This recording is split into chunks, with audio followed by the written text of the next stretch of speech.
How you doing? I'm Dr. Paul Dyer. Welcome to Black Coffee Conversation. You're not going to hear all the conversation that we have as a private group, but I do want to share a clip of our conversation that we have an hour long and it's about developing your community. And I hope you understand that developing your community is so important. It's so vital in our time of need and community, and how to build community. So what's Black Coffee Conversation? It's black men talking about real issues that affect them personally and expressing themselves openly and honestly. I hope you're able to develop your community, and if you want to ever join our community, you can always inbox me anytime you get a chance. So I do want to share a clip of our conversation. Here's Black Coffee Conversation. Over 2,000 and this, that. And now I'm using a credit card or a debit card. I don't even hardly ever touch cash. Now I see cash is almost like obsolete. You know what I mean? Like, there are places that don't take cash. Yeah, that's crazy, man. So everything is pretty much implemented before we already living in yesterday. You know what I'm saying? We're not living in today. We living in yesterday because moves and gangs has already been set forward. You know what I'm saying? Which is why when we talk, and we'll get back to that question that what you feel about what Malik was talking about, but we have to be more strategic.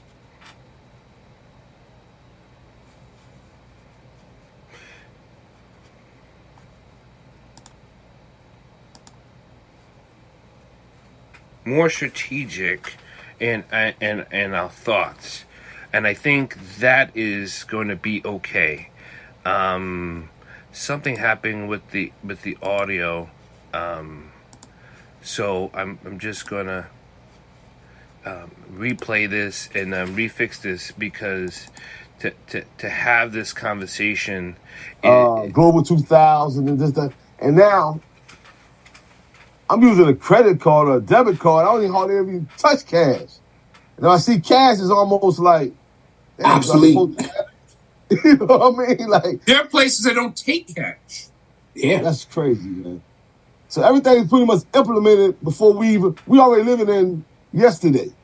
You know what I'm saying? We're not living in today. We living in yesterday because moves and gangs has already been set forward. You know what I'm saying? Which is why when we talk, and we'll get back to that question that what you feel about what Malik was talking about, but we have to be more strategic in our community.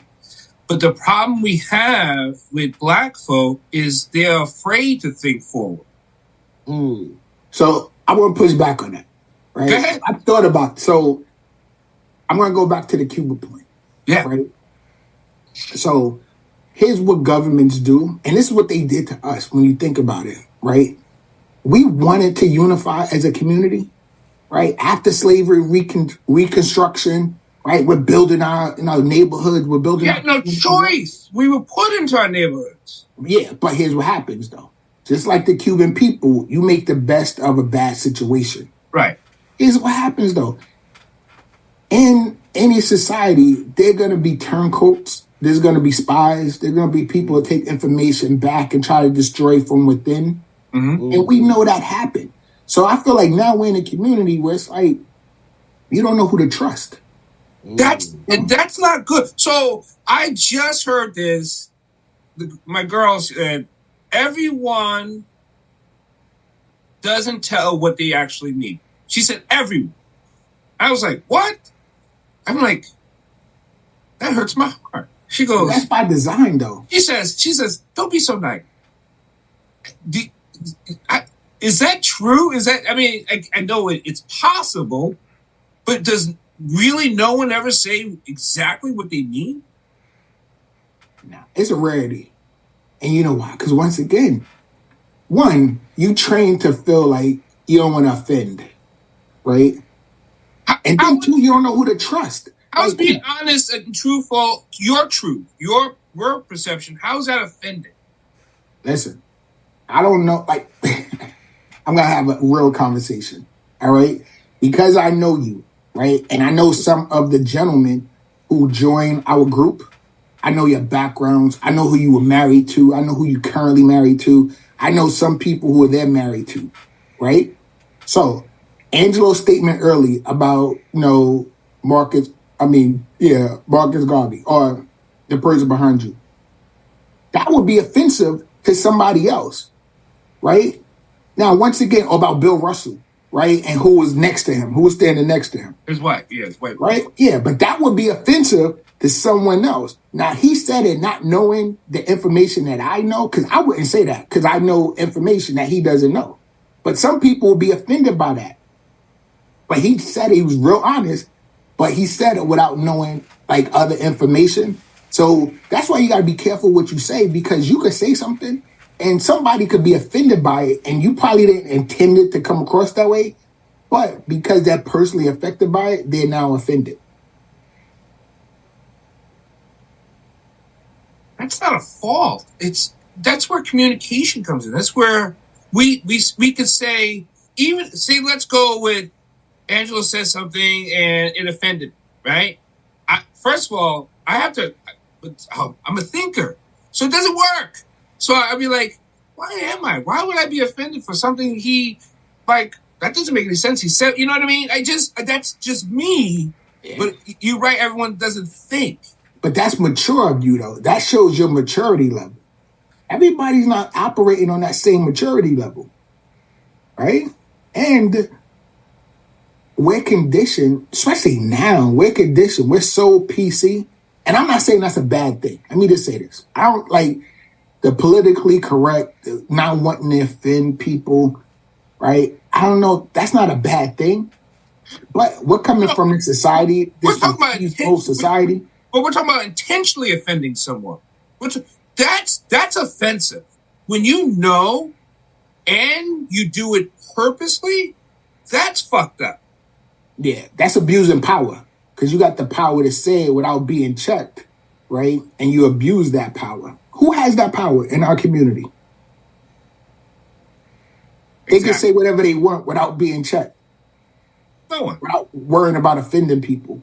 No one. Put it like this. The power dynamics now are kind of shifting. But for a while, listen, we come from a male-dominated society, right? Yes. Who makes all the rules. So, yeah, they could offend and they'll say, oh, I was just keeping it real. I was just being honest, right? But you're offending. Like, and we talk about everything from what's considered manly, right? We have that debate, right? What's considered acceptable, right? So depending on who's in power, they're going to make the rules, right? And if you happen not to be in power, you got to just adjust. You got to accept it. Like, okay, it is what it is. Because what you going to do? So do you think Ye is in that? Listen, mental illness. That's what I'm going to say. Mental illness is real. Yeah, it's real. Right? And I'm actually, so here's the other thing too. In our community, right? People are listening to him though. Because of money. They're still listening. Yeah, they're still listening, but like you said, I think it's mental illness because I grew up in a small town, right? Cape Charles. And 7-block radius. So we had a lot of nuts running around here. You know what I mean? Screaming things and, yelling things out. But nobody really paid no mind. You feel what I'm saying? So me being young and impressive, was one guy, he's wearing Koof. You know what I'm saying? So I'm originally from Philly.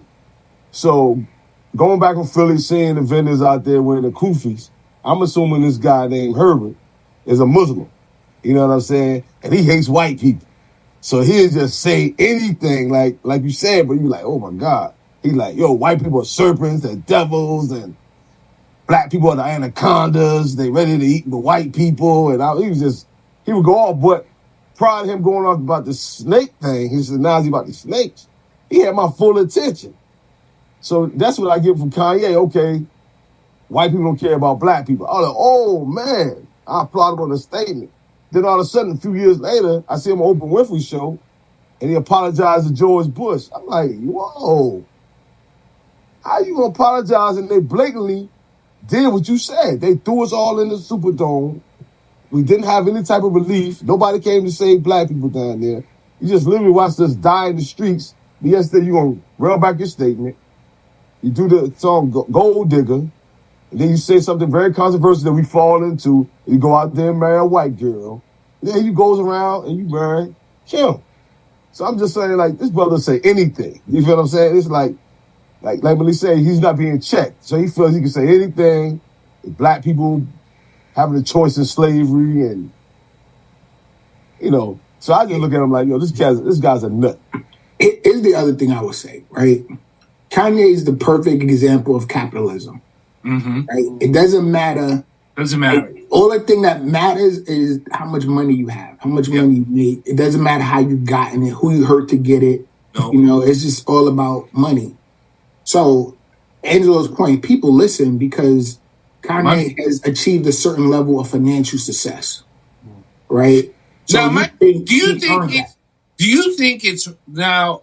I'm not going to question the money he has or money he's spending. I should say that. Do you think it's real money or it's inflated by the powers that allows him to keep it? You know, so I'm glad you said that because that's beautiful. Well stated. Going back to something Angelo said, right? And we have rest of this conversation, and it's about having conversation. I think people get misconstrued about having conversations and arguments or debates. And I think you can have a debate in a conversation. And I don't think you can have an argument. And I think you can bat around ideas and have a free-flowing connection with your group. So I hope you enjoyed this little clip of the Black Coffee conversation of black men talking about real issues in real time. And I hope you be kind, compassionate, and safe. And find yourself, find your community, and develop it. I'm Dr. Paul Dyer, and enjoy. And I'll see you next time.